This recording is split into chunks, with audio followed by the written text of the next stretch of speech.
نيلوم عامت مبل 39 قبائي بيت مخري فزمت سرح مرحت حبرة أفريقيا لكاتي 4 حامشتن كل تشحن 10 شمونتن بدرجة مرحت دما لكاتي 7 شمونتن كل تشحن 10 شمونتن عبدي سابقة كايد يوم قبائي مرحت اتحبرت مرققات زلاقي قرب ماين وحس سرعة تريتن معوات علامات أجندة عيس راس السانسلستن زبل مري حساب تواهب ويوم إثيوبيا ونتو على بعوة متنقاد زاخلو قدم سرحتي بمززام آقايشات تقبل أيام مانجر هوتيل أسوبيا ጌታቸው ጎበዜ ከም ዝገለጽዎ ኣብ ሃገራውን ዓለም ለኻውን ጉባኤታት ዝዕደሙ ኣጋይሽ ጽሬት ዘለዎን የምትንጋድ ልምዲ ከም ዘለዎም ገሊጾም ኣብ ዝቕጽሉ መዓልትታት ኣብ አዲስ አበባ ዝካየድ ጉባኤ መራሕቲ ሕብረት ኣፍሪካ ዝተዓደሙ ኣጋይሽ በኢትዮጵያዊ ባህሊ ዝደመቀ ግልጋሎትን ምሃብ ከም ዝተዳለወ ገሊጾም መካይድ ስራሕ ጎልደን ቱሊፕ ስጢፋኖስ ብርሃኑ በወገናም ዕውትነት መሰረተ ልምዓት አዲስ አበባ ህንጸት ሃገር ጋዲ ዝገብር እዩ ኢሎም ግልጋሎት ሆቴል ምስለ ሃገር በሰፍሓትን ምፍላጥ ዝሕግዝ ይዝበል ድማ መካይድ ስራሕ ሆቴል ረማዳ ወንደሰብ በቀለ እዮም በዚህ ወቅት ላይ በተቻለ አቅም የሰለጠኑ ኣብዚ ሕዚ እዋን ብዝተኻለ ዓቕሚ ስልጡናት ሰራሕተኛታት ጽቡቕ ኣገልግሎት ጌርና ኣጋይሽና ኣብ ዝመጽሉ እዋን ብኢትዮጵያዊ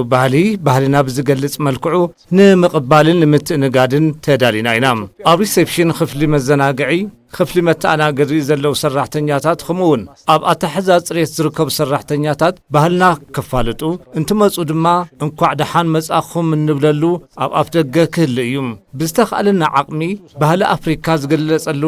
ሓደ ምስልታት ክነቐምጥ ኢና ንሓስብ አንዳንድ ምስሎችንም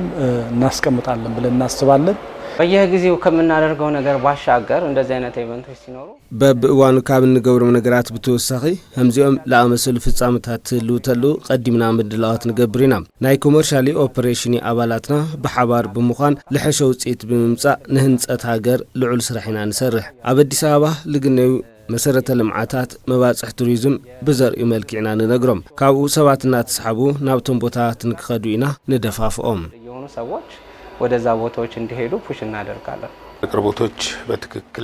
አቅርቦታት በትክክል በእኹልን ጽሬትን ክህሉ ምስ አቅርብት እኹል ምስንዳ ንምክያድ ዓርሰ ምድላው እናካየድና ኢና ንርከብ ኣብ ከተማና ዝርከቡ መባጽሓት ንምጉብናይ ዓርሰ ምድላው አካይድና ኢና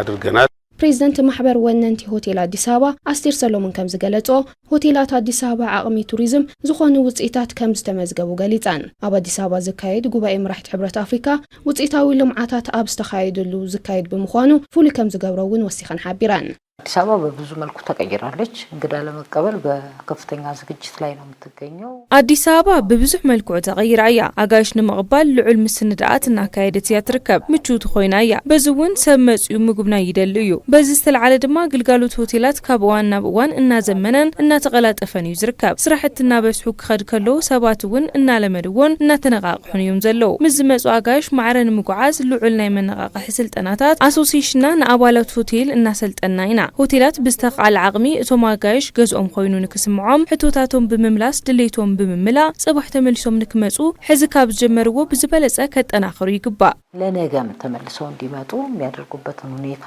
አሁን እንደጀመሩት በተጠናከረ መልኩ እንዲሆን ፈልጋለሁ